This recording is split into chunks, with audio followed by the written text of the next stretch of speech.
Good afternoon, and tonight you're losing your virginity to the man-child. Today we are reviewing the IDOLM STER, and due to its holographic shiny nature that could be a bit difficult to see. 25 episodes, extremely recent vintage, I think of this year or last year. 25 episodes. I was extremely skeptical of this series. I know there's a large selection of games out there that's been popular from, if I recall, 2007. A few of my friends are big fans of it.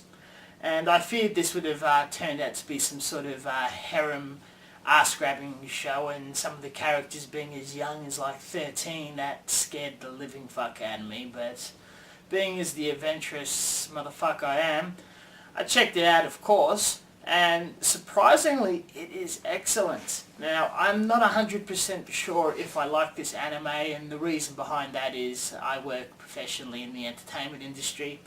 I don't normally like to talk about my personal life, so I've got a really big understanding of this series.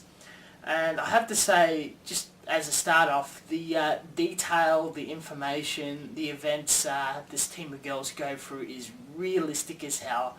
It's almost like watching my working life through an anime, which is a bit concerning.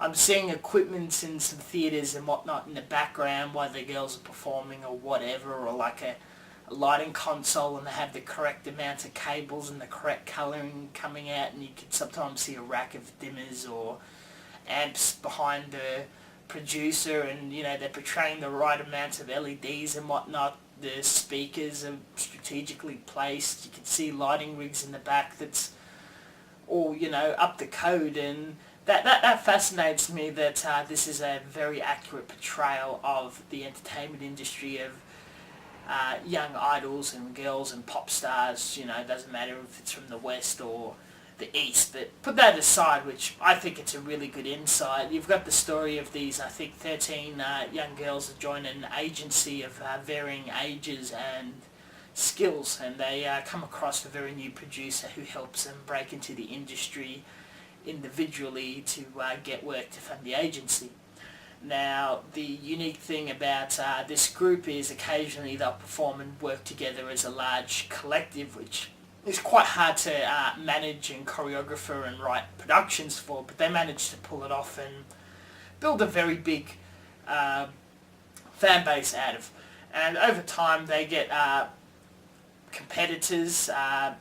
Some individuals they come across are very bitchy. They're trying to break them or overpass them, doing some very tricky or evil things.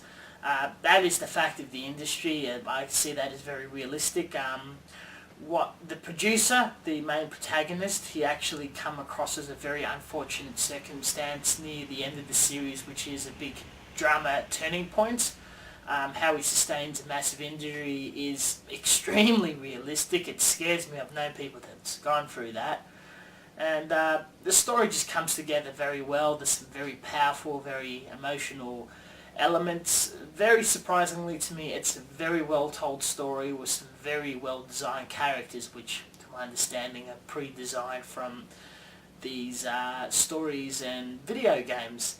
If you're a fan of the series of games, you're definitely going to enjoy this show, and if you have no interest or don't even like the games like myself, it's actually a very good insight and fantastic show to watch.